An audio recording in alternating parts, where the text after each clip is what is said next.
I'm Guy Hutchinson, and this is Pointless Nostalgia, talking about Tony the Tiger. These are Tony the Tiger facts. We're going to go through each one of them, but I have a lot more information than this fact sheet has, but I do want to check out all the things that they say. First of all, Tony the Tiger is half American and half Italian. I had no idea of this. This is why you need to come back every day at 2 o'clock, because this is the stuff you'll learn. Tony the Tiger, half American, half Italian. I'm not going to tell you which half is which, but interesting. I don't know if I believe this, because I feel like if Tony the Tiger was half Italian, he would not be saying they're great. He'd be saying he's pretty good. Yeah, you like it, it's okay. Yeah, what are you going to do? Yeah. My grandmother was Italian. She had 2 boxes of cereal on top of her fridge at all times, right? There was always 2 boxes. Tony the Tiger was up there sometimes, but usually it was a cereal she bought on sale that would then stay up there for like 2 years. And it was just for when the grandkids slept over, you'd eat a bowl of it. You've got the Batman Returns cereal. That's a classic. All right.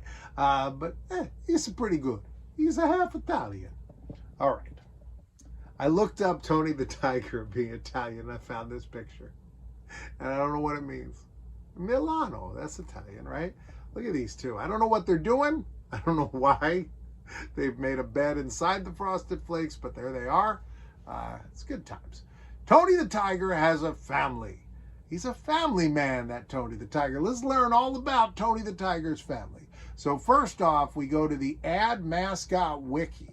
And they have some details here. It says his mother Tony, his grandmother is Grandma Tony, and his spouse is Mrs. Tony. So I can't find any pictures of the grandma. So she might be one of those characters where she's mentioned off screen, kind of like Vera on Cheers, or the Gooch on Different Strokes, or Sherry's mother-in-law on MasterChef Season 10. If you watch that season, you know what I'm talking about. She always had to make things for the mother-in-law, and Gordon's like, it's not Master Mother-in-law, it's Master Chef. Her mother-in-law was so displeased with this woman. I think she got on the show just to get away from it. Anyway, so Ad Mascot Wiki lists this as his family. So here's what I got. This is Tony's mom. No, this is Tony's mom. So I don't know the grandma, I don't know. This is Tony's children's grandmother. But this is Tony's mom. There's Tony with his mom. Here's Tony's wife. Now, I can't find any picture of the two of them together. I don't know what's going on with Tony and his wife. Not photographed together anymore. Not going to ask any questions. Here we've got a picture of Tony with his son, Tony Jr., creative, and his daughter, Antoinette, which has Tony in it. Like a lot of times if you find a girl that's named Tony, it's short for that. I don't know what's going on in this picture. I have no idea why the birdhouse seems so angry with them. Like the birdhouse is like, I don't agree with this. I don't like Italian American tigers. Here's some other information I found on this mascot wiki. So it says here, this is the Ad Icon Wiki, says his enemies are his daughter Antoinette. His interests include Frosted Flakes, sports, sportiness, fitness, toughness, bravery, performance, hating his daughter Antoinette, Antoinette punishment days, bullying his daughter Antoinette, and grounding his daughter Antoinette. I don't believe this is canon. I just don't buy it. His disinterests are underperformance, that I believe, unfitness, cowardice, loving his daughter Antoinette, and ungrounding his daughter Antoinette. You can go edit that. I didn't add it. It's on there though. But you can edit it now. Because I don't think it's true. If the Tony the Tiger people are watching, this isn't just, we might get a furry audience for this. I don't know. But if Tony the Tiger, if the marketing team's on there, you might want to spruce that up. Tony's original body, it says his original body built, changed from a slender to a muscular figure. So here's the early Tony the Tiger. He's on all fours. He's a tiger. says, hold that tiger. And there he is with his Kellogg's Frosted Flakes. Looks like a regular tiger, but now he has been supercharged. He's, I don't know, he might be hitting the juice. Might be all gassed up, that Tony the Tiger. Look at that, supercharged. He's got muscles now like nobody would believe. The company had 4 mascots to choose from. So this, I found some details on this. This fact is sort of right, but it's not the whole thing. They didn't just have 4.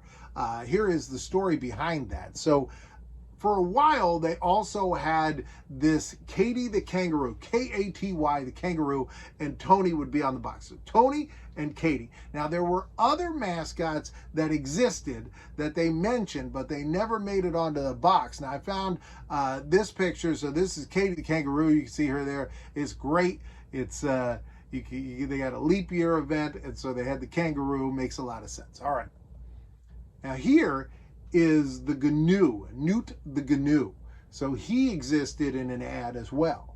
Now, I found this great website that did like a real deep dive into this, and what they found was that this tablecloth existed, and this tablecloth shows all the characters. Take a good look there. You can see Elmo the elephant. I'm going to zoom in here on this part, and it says, animals in the circus include Tony the Tiger, Katy the Kangaroo. Now, they spell it differently than the Wikipedia page on this ad, but I'm going to say, I've met girls named Katy. They kind of, some of them, they do, you know, like an eye with a circle on it, sometimes a little heart or something. Sometimes they don't. So you never know.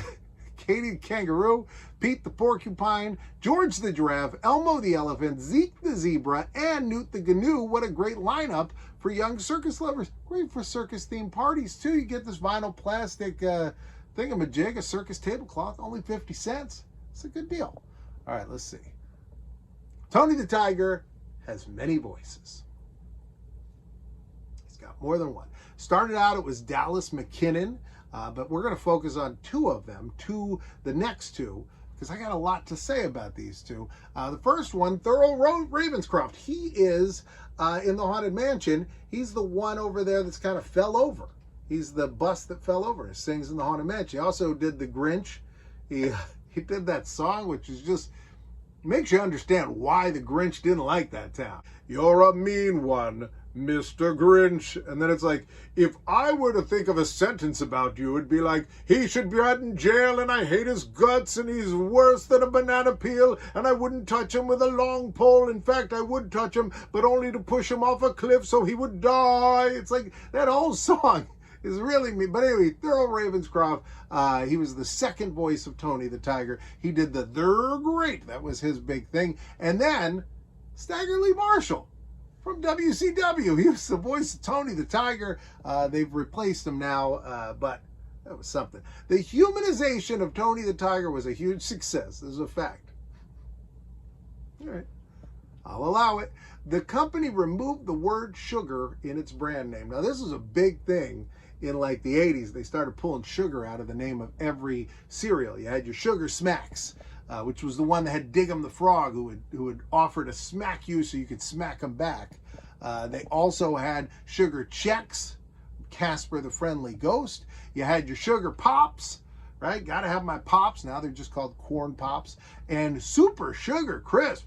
Can't get enough of that Sugar Crisp. That was a sweet-talking sugar bear. Look at that sugar bear. Now he's got to be Golden Bear. But yeah, that was a big thing. So no sugar. They got a couple other facts on here. So they say here at the top, Kolke and his associates designed the mascot Tony the Tiger, especially for children. He's always promoting good health, especially for children. He promotes it for everybody, but he wants those kids to be in good health. And then it says that the Pillsbury Doughboy came from the creator of Tony the Tiger. This does not appear to be true. It came from the same marketing company, but not the same person. This guy, Rudolph Perez, I think it's just Purz, Rudolph Purz. He was the creator of Pillsbury Doughboy, passed away a few years back, did not create Tony the Tiger, but worked on tons of other mascots, but specifically created the Pillsbury Doughboy. Now let's talk about who did create Tony the Tiger. We've got this couple. Now this couple, they did illustrations, and a lot of people, including the Wikipedia page and that other website I went to, point out that some people say that they created Tony the Tiger as a duo. And in terms of creating, it meant that they said, hey, we need you to draw this tiger and create what he looks like. They did illustration for children's books, so they did all of those characters we saw earlier. Now, in addition, it says here, Eugene Kolke, so that was the name we saw on the fact sheet. It was an accomplished graphic artist and a director of Leo Burnett. So Leo Burnett is the company where they created the Pillsbury Doughboy as well. They created the character to become the official mascot for Kellogg's cereal. They designed him and named him after a man named Raymond Anthony Wells, who worked at the organization. And they selected Martin Provison for the artwork. So that's the guy we just saw. That's this guy and his wife. So Martin and his wife did the original artwork for Tony the Tiger, but there's a whole group that were behind the transition from that Tony the Tiger to the muscular Tony the Tiger, and it's a pretty cool story.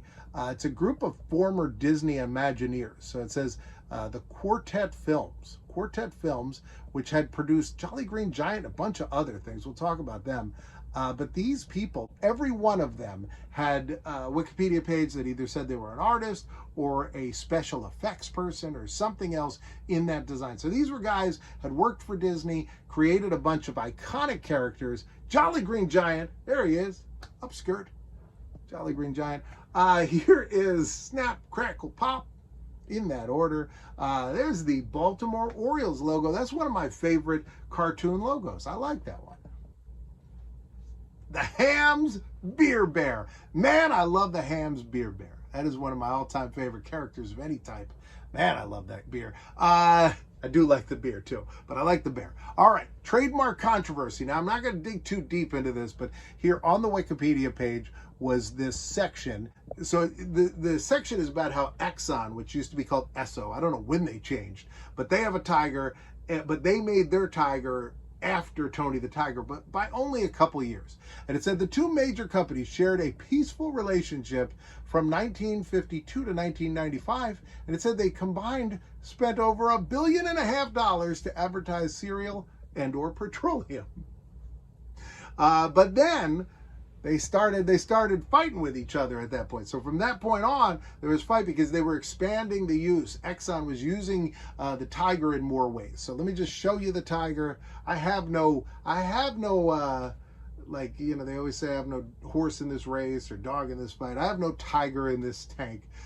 This is the Esso tiger, and then here he is on the Tiger Mart. I like both. As a matter of fact, I'm gonna go over to the Tiger Mart. I'm gonna pick up some Frosted Flakes because that's the combo I need to have. Right now, a box is going to pop up here and one over here. You got to choose one of them because I'm all out of Tony the Tiger facts. I hope I gave you enough. Tony the Tiger's Italian-American. Hey, I don't believe it. I hope this video is like played everywhere across Petronella. See you tomorrow, 2 o'clock.